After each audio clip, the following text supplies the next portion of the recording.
नमस्कार दोस्तों, मैं आनंद प्रकाश एक बार फिर से आपका आपके अपने YouTube चैनल में हार्दिक अभिनंदन करता हूं, स्वागत करता हूं और आशा करता हूं कि हमारे द्वारा अपलोड किए गए वीडियो आपको लगातार समझ में आ रहे होंगे और आप उन्हें भली भांति देख भी रहे होंगे। और इसी कामना के साथ मैं आपके सामने एक बार फिर से एक नया वीडियो लेकर के हाजिर हूँ और आशा करता हूं कि हमारे द्वारा अपलोड किए गए जो वीडियो हैं वो आप लगातार पूरी तरह देख रहे होंगे और आप अपने दोस्तों को भी उस चीज़ को देखने के लिए प्रोत्साहित कर रहे होंगे। और आज जो 2 दिनों तक मैं किसी प्रॉब्लम के कारण बोर्ड पर वीडियो अपलोड नहीं कर पाया था, उसके लिए मैं क्षमा चाहूँगा, माफ़ी चाहूँगा आपसे। लेकिन आज फिर से मैं आपके सामने उसी प्रकार से वीडियो लेकर के हाजिर हूँ। तो फिर मैं आपसे एक बात कहूँगा कि आप ज़्यादा से ज़्यादा हमारे YouTube चैनल को शेयर कीजिए, लाइक कीजिए और सब्सक्राइब भी करवाइए ताकि हमारे काम करने का उत्साह लगातार इसी प्रकार से बना रहे। और हमारी टीम ने एक नई मुहिम भी स्टार्ट की है। 3 बजे से साइकोलॉजी का वीडियो भी स्टार्ट किया है जो 3 बजे डेली हमारे YouTube चैनल पर अपलोड कर दिया जाता है। रीड की जो प्लेलिस्ट है उसमें वो वीडियो डेली अपलोड कर दिया जाता है। तो आप अपने दोस्तों को भी बोलिए कि जो मनोविज्ञान साइकोलॉजी की वीडियो देखने वाले हैं वो उससे जुड़े ताकि हमारे चैनल में और भी सब्सक्राइबर ज़्यादा जुड़ सकें। तो मैं इसी कामना के साथ अब आगे अपना टॉपिक बढ़ाता हूँ। कल लास्ट टाइम में अपने अध्ययन कर रहे थे कि हीरे की संरचना किस प्रकार से होती है, उसके गुण और उपयोग पढ़े थे और उसकी संरचना पढ़ी थी। हीरा जो है वो एक बहुत ही महत्वपूर्ण टॉपिक है, इंपॉर्टेंट टॉपिक है। उस पर बहुत अच्छे अच्छे क्वेश्चन बोर्ड एग्जाम में किए जाते हैं और बहुत बार उस पर क्वेश्चन किए जाते हैं। या तो उसकी संरचना पूछी जाती है या फिर संरचना नहीं पूछे तो उसके उपयोग या गुण पूछ लिए जाते हैं। तो उसको भी मैं आशा करता हूँ कि आपने उस टॉपिक को तैयार कर लिया होगा और नहीं किया है तो आप उसे अच्छी ढंग से तरीके से तैयार कर लेना। तो आज मैं एक नया टॉपिक लेके जो अपना चैप्टर चल रहा था विज्ञान में कार्बन व उसके यौगिक, उसमें एक नया टॉपिक लेकर के आपके सामने हाजिर हूँ। टॉपिक का नाम है ग्रेफाइट। टॉपिक का नाम क्या है? ग्रेफाइट। ग्रेफाइट भी इसी प्रकार एक महत्वपूर्ण मोस्ट इंपॉर्टेंट टॉपिक है। जिस प्रकार से हीरा था उसी प्रकार से ग्रेफाइट भी एक महत्वपूर्ण टॉपिक है। तो आपको जहां तक याद होगा मैंने बताया था कि कार्बन के जो अपरूप होते हैं, कार्बन के अपरूप जो होते हैं वो 2 भागों में डिवाइड होते हैं। कार्बन के अपरूप कितने भागों में डिवाइड होते हैं? 2 भागों में डिवाइड होते हैं। और उसका जो पहला भाग था उसमें ग्रेफाइट, हीरा और फुलरिन, जिसमें हीरे का अध्ययन अपने कर चुके हैं, ग्रेफाइट आज पढ़ेंगे और एक शेष जो बचा है फुलरिन वो भी अपने उसका अध्ययन करेंगे। पहला जो भाग था उसका क्रिस्टलीय रूप में जो पढ़ रहे थे तो उसमें ये 3 भाग थे जिनका आपने अध्ययन विधिवत रूप से और विस्तारित अध्ययन करेंगे और ये एग्जाम में भी इस पर अच्छे अच्छे क्वेश्चन पुटअप किए जाते हैं। और इसके अलावा जो दूसरा जो भाग था उसमें जैसे चारकोल, कोक, कोयला, इस प्रकार के जो एग्जाम्पल थे वो अपने एग्जाम्पल के रूप में देखने हैं उनको। जैसे गैसीय कार्बन है वो जो अलग अलग रूप में काम आते हैं, ठीक है। जंतु चारकोल है तो वो अलग अलग दूसरा प्रकार था, वो उसमें अलग एग्जाम्पल थे। तो आज अपने ग्रेफाइट का अध्ययन करेंगे। तो सबसे पहले आप यहाँ स्क्रीन पर देखो, बोर्ड पर मैंने ग्रेफाइट की संरचना अंकित कर रखी है, बना रखी है। ये ग्रेफाइट की संरचना है। इस ग्रेफाइट की संरचना में इसकी संरचना षटकोणीय होती है दोस्तों। इसकी संरचना किस प्रकार की होती है? षटकोणीय संरचना होती है। ये एक षटकोणीय रूप में होती है, यानी इसमें देखो 1 2 3 4 5 और 6 इसमें कोण है, अर्थात ये षटकोणीय संरचना है। और इसमें इनकी परतें इस प्रकार आपस में जुड़ी रहती हैं। परतें आपस में क्या होती हैं? जुड़ी रहती हैं षटकोणीय संरचना में। तो ये इस प्रकार से ग्रेफाइट संरचना बनाता है, संरचना क्रिएट करता है। संरचना को आपको याद करना होगा, संरचना आपको ढंग से याद करनी होगी, उसको समझना होगा और इसका चित्र आपको ढंग से आप नोटबुक में बना करके तैयार करना होगा। इसका एग्जाम में चित्र पूछा जाता है, इसका जो डायग्राम है वो पूछा जाता है। तो इसमें देखो ये संरचना किस प्रकार से लगातार इससे जुड़ी हुई है, ये इससे जुड़ी हुई है, ये इससे जुड़ी हुई है। आगे फिर मैं इसको आगे बढ़ाता हूँ। ये लाइन यहाँ पर आकर के इससे जुड़ी हुई है और इस प्रकार से इसमें एक भाग और होता है। नीचे मैंने यहाँ 2 ही बनाया बोर्ड पे क्योंकि इस पर सारा नहीं आ पाता है पेज पर। तो एक भाग इस प्रकार से और जुड़ा होता है। 2 भागों को मैंने आपको बना करके दिखाया, क्रिएट किया है। ये ग्रेफाइट की संरचना है जो आप कॉर्नर पे बोर्ड पर देख पा रहे हो। बात आ गई होगी समझ में आपको। तो ये संरचना आपको तैयार करनी है। अब देखो सबसे पहला क्योंकि इसमें थ्योरेटिकल टॉपिक है तो मैंने आपको आपका टाइम वेस्ट न जाए मैंने पॉइंट नोट कर रखे हैं बोर्ड पर। और सबसे पहला जो पॉइंट है वो ये है कि यह जो ग्रेफाइट है वो ग्रेफो शब्द से बना होता है। ग्रेफाइट किससे बना होता है? ग्रेफो शब्द से बना होता है। ये ग्रेफो शब्द से ही ग्रेफाइट नाम दिया गया है। यहां ग्रेफाइट जो है वो ग्रेफो शब्द से दिया गया है और जिसका अर्थ होता है लिखना। जिसका अर्थ क्या होता है? लिखना। यानी लिखने के अंदर जो चीज काम में आती है वो ग्रेफाइट की बनी होती है। फॉर एग्जाम्पल मैंने यहां लिख रखा है, उदाहरण के तौर पर ये एग्जाम्पल मैंने यहां लिख रखा है। पेंसिल में, लिखने वाली पेंसिल में ग्रेफाइट का उपयोग किया जाता है। जो बच्चे पेंसिल उपयोग करते हैं जिसको अपने कच्ची पेंसिल बोलते हैं, काठिया पेंसिल भी अपने बोलते हैं, उस पेंसिल में ग्रेफाइट का उपयोग किया जाता है। ध्यान रखना इस चीज को कि लिखने वाली जो पेंसिल होती है, कच्ची पेंसिल होती है, काठिया पेंसिल जिसे बोलते हैं, उसमें दोस्तों ग्रेफाइट का प्रयोग किया जाता है। समझ गए बात? यानी सबसे पहला पॉइंट क्या है, इसको दिमाग में बिठा लेना अच्छी तरीके से कि ग्रेफाइट है वो ग्रेफो शब्द से बना होता है जिसका अर्थ होता है लिखना, टू राइट। अर्थ क्या होता है जिसका? लिखना। और पेंसिल में यानी लिखने वाली पेंसिल में ग्रेफाइट का ही प्रयोग किया जाता है। बात आ गई समझ में?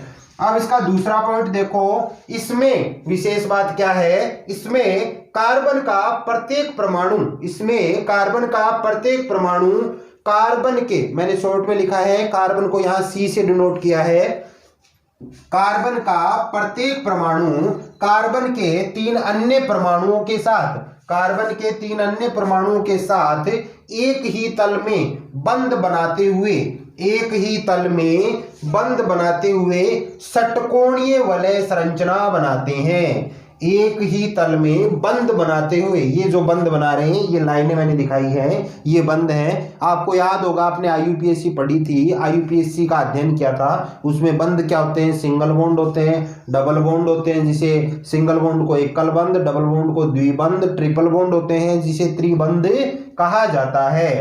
तो वही बात है कि ये एक साथ यानी परमाणु के साथ एक ही तल में बंद बनाते हुए षटकोणीय वलय, ये इंपॉर्टेंट बात है, षटकोणीय वलय जो ये बना रहा है, यहाँ आप देख रहे हो डायग्राम में, षटकोणीय वलय संरचना बनाते हैं। और इसमें विशेष बात क्या है कि इसमें एक बंद द्विबंधी होता है। यानी जो षटकोणीय संरचना बनाते हैं इसमें एक जो बंद है वो डबल बॉन्ड वाला होता है, द्विबंध उसमें आता है। द्विबंध यानी दो, एक सिंगल बॉन्ड और एक फिर सिंगल बॉन्ड मिलाकर के डबल बॉन्ड का निर्माण करते हैं, जिसे हिंदी में द्विबंध कहते हैं। ठीक है, तो ये द्विबंध भी इसमें एक होता है। तो ये हो गया इसका दूसरा पॉइंट, यानी आपस में मिलकर के षटकोणीय वलय संरचना का निर्माण करते हैं। अब देखो बच्चों तीसरा पॉइंट, तीसरा क्या है कि इसमें षटकोणीय तल षटकोणीय तल एक दूसरे पर व्यवस्थित होकर, यानी षटकोणीय तल एक दूसरे पर व्यवस्थित होकर परत संरचना बनाते हैं। यानी ये देखो ये षटकोणीय तल, ये देखो इधर डायग्राम में ध्यान दो, ये षटकोणीय तल, ये षटकोणीय तल, ये इस पर व्यवस्थित है, ये इस पर व्यवस्थित है, ये इस पर व्यवस्थित है, ये इस पर व्यवस्थित है। इस प्रकार से लगातार क्रम चलता रहेगा। तो ये इस प्रकार से व्यवस्थित होकर के आपस में संरचना का निर्माण करते हैं, एक दूसरे पर व्यवस्थित होकर परत संरचना बनाते हैं। यानी ये लगातार इस प्रकार से व्यवस्थित होते जाएंगे और एक परत का निर्माण होता जाएगा। ठीक है ना, तो ये परत का निर्माण करते हैं। फिर इस प्रकार से मैंने डैश डैश से दर्शाया है, और नीचे भी इसी प्रकार से ये परत इस पर, ये परत इस पर, ये इस पर, ये लगातार आपस में कनेक्टेड रहती हैं। तो ये एक परत का निर्माण कर रहे हैं। बात आगे समझ में? तो ये तीसरा पॉइंट हो गया कि इसमें षटकोणीय तल एक दूसरे पर व्यवस्थित होकर परत संरचना बनाते हैं, एक दूसरे पर व्यवस्थित होकर क्या बनाते हैं? परत संरचना का निर्माण करते हैं। ठीक है, अगला पॉइंट देखो 4 नंबर पॉइंट, इसमें इंपॉर्टेंट पॉइंट है, चौथा पॉइंट महत्वपूर्ण पॉइंट है। क्यों है अभी बता देता हूं। इसमें दो परतों के मध्य, यानी दो जो परत होती है इसकी, उसके बीच में दुर्बल, दो परतों के मध्य दुर्बल बंध व यानी इनके बीच में दुर्बल बंध पाया जाता है। बीच में कैसा बंध पाया जाता है? दुर्बल। दुर्बल का अर्थ होता है दोस्तों कमजोर। दुर्बल का अर्थ क्या होता है? कमजोर बंध पाया जाता है। बंध कैसा पाया जाता है? कमजोर। और उनके बीच की दूरी यानी इनके बॉन्ड जो होते हैं इनके बीच की दूरी अधिक होने से, बीच की दूरी ज्यादा होती है। यानी पहले तो ऊपर से बॉन्ड दुर्बल है, बंध एक तो होता है दुर्बल और एक होता है प्रबल। प्रबल तो होता है मजबूत और दुर्बल होता है कमजोर। नाम से ही क्लियर है, दुर्बल कमजोर होता है, प्रबल क्या होता है? मजबूत होता है। और उनके बीच की दूरी अधिक होने से परतें आपस में फिसल सकती हैं। परतें आपस में क्या कर सकती हैं? फिसल सकती हैं। अतः इसे शुष्क स्नेहक के रूप में काम में लिया जाता है। तो देखो ये यहाँ क्वेश्चन क्रिएट होता है कि इसलिए मैंने इसको इंपॉर्टेंट लगाया है। 2 नंबर का या 1 नंबर का छोटा प्रश्न यहां से क्रिएट होता है कि क्या कारण है कि ग्रेफाइट को शुष्क स्नेहक के रूप में काम में लाया जाता है। तो आप आंसर क्या दोगे? क्योंकि इसमें 2 परतों के मध्य दुर्बल बंध पाया जाता है। 2 परतों के मध्य कैसा बंध पाया जाता है? दुर्बल बंध पाया जाता है। और उनके बीच की दूरी, जो बॉन्ड होते हैं उनके बीच की दूरी बहुत ज्यादा होती है। बीच की दूरी क्या होती है? बहुत ज्यादा या अधिक होती है, जिसके कारण परतें आपस में फिसल सकती हैं। परतें आपस में क्या कर सकती हैं? फिसल सकती है। अतः इसे शुष्क स्नेहक के रूप में काम में लिया जाता है। अतः इसे किसके रूप में काम में लिया जाता है? शुष्क स्नेहक के रूप में काम में लिया जाता है। ये बात आगे आपको समझ में इंपॉर्टेंट पॉइंट है चौथा, क्योंकि इस पर क्वेश्चन क्रिएट हो सकता है। अब देखो 5वां पॉइंट, 5वां भी इंपॉर्टेंट है। 5वां पॉइंट क्या है कि मुक्त इलेक्ट्रॉन यहां मैंने इसको ई से दर्शाया है। इलेक्ट्रॉन को किससे दर्शाया है? ई माइनस से। ये बता रखा है मैंने आपको। मुक्त इलेक्ट्रॉन की उपस्थिति व 2 परतों के मध्य उपस्थित स्थान के कारण, यानी ग्रेफाइट में मुक्त इलेक्ट्रॉन पाया जाता है। उपस्थिति का मतलब क्या हुआ? ग्रेफाइट में मुक्त इलेक्ट्रॉन पाया जाता है और 2 परतों के मध्य उपस्थित स्थान भी होता है। यानी पहली बात तो ये हुई कि ग्रेफाइट में मुक्त इलेक्ट्रॉन पाया जाता है, मुक्त इलेक्ट्रॉन की उपस्थिति होती है, तथा 2 जो परतें होती हैं आपस में, ये परतें कनेक्ट होती हैं, इनकी 2 परतों के मध्य स्थान पाया जाता है। 2 परतों के मध्य क्या पाया जाता है? स्थान, जिसके कारण बच्चों ग्रेफाइट विद्युत का सुचालक होता है। ग्रेफाइट विद्युत का क्या होता है? सुचालक। अब देखो आपको ये पता होना चाहिए कि सुचालक कैसे होगा। ध्यान रहे, मैंने आपको पहले भी बताया था कि धारा प्रवाह होने के लिए इलेक्ट्रॉन होना आवश्यक है। इलेक्ट्रॉनों का यदि प्रवाह होगा तो उससे धारा प्रवाहित होगी, और इलेक्ट्रॉनों का प्रवाह नहीं होगा तो धारा प्रवाहित नहीं होगी। तो धारा को प्रवाहित होने में या धारा बहने में इलेक्ट्रॉन एक महत्वपूर्ण भूमिका निभाता है। आगे बात समझ में? तो और दूसरी बात देखो, एक तो मुक्त इलेक्ट्रॉन है, यानी इलेक्ट्रॉन मुक्त है तो वो आसानी से प्रवाहित होगा और उपस्थिति है उसकी, और दूसरे उसके बीच में स्थान है। दूसरे उन दोनों के बीच में क्या है? स्थान है, जिसके कारण ये विद्युत का सुचालक होता है। मैंने शॉर्ट में सिर्फ सुचालक ही लिखा है, आपको दिखाई दे रहा होगा बोर्ड पर। यहां मैंने लिखा है सुचालक, जिसके मध्य उपस्थित स्थान के कारण ये विद्युत का क्या होता है? सुचालक होता है। बात आ गई समझ में? तो देखो दोस्तों, यहां 5 नंबर पॉइंट में आपके सामने क्वेश्चन क्रिएट होता है कि क्या कारण है कि ग्रेफाइट विद्युत का सुचालक होता है। क्या कारण है कि ग्रेफाइट विद्युत का सुचालक होता है? तो आप क्या बताओगे? क्योंकि ग्रेफाइट में मुक्त इलेक्ट्रॉन पाया जाता है और इनकी 2 परतों के मध्य उपस्थित स्थान भी पाया जाता है। दो परतों के मध्य जो स्थान पाया जाता है या स्थान उपस्थित होता है, ऐसे ही बता सकते हो, तो ग्रेफाइट विद्युत का सुचालक होता है। बात आ गई समझ में? ये 2 पॉइंट आपके क्लियर हो गए, दोनों पर इंपॉर्टेंट क्वेश्चन क्रिएट होते हैं। इसी प्रकार के 1-2 प्रश्न मैंने हीरे वाले टॉपिक पर भी आपको बताए थे कि उसमें कैसे क्वेश्चन क्रिएट होते हैं, तो वो भी आपको ध्यान में रखने होंगे। आगे बात सुन में, अगला पॉइंट देखो, छठा पॉइंट। छठा पॉइंट क्या है कि ग्रेफाइट काले धूसर रंग का मुलायम पदार्थ होता है। ग्रेफाइट काले धूसर रंग का मुलायम पदार्थ होता है। आपने देखा होगा जो पेंसिल आती है, काटिया पेंसिल आती है, उसमें आगे की जो नोक होती है, आगे की जो नोक होती है उसमें ग्रेफाइट पाया जाता है। उसमें क्या पाया जाता है? ग्रेफाइट पाया जाता है। तो यानी ये काले रंग का कैसा पदार्थ होता है? धूसर पदार्थ होता है। ग्रेफाइट काले रंग का कैसा पदार्थ होता है? धूसर पदार्थ होता है। जैसे ये काटिया पेंसिल है, इसके आगे की जो नोक है ना, ये आगे की नोक है, ये इसमें ग्रेफाइट पाया जाता है। इस पेंसिल में, ये जो अपने पेंसिल आती है, इस पेंसिल में आगे जो लिखने वाली नोक होती है, इसमें बच्चों क्या पाया जाता है? ग्रेफाइट पाया जाता है। आगे बात समझ में? ठीक है। अब देखो, यानी और कलर कैसा होता है इसका? काला होता है। कलर कैसा होता है? काला।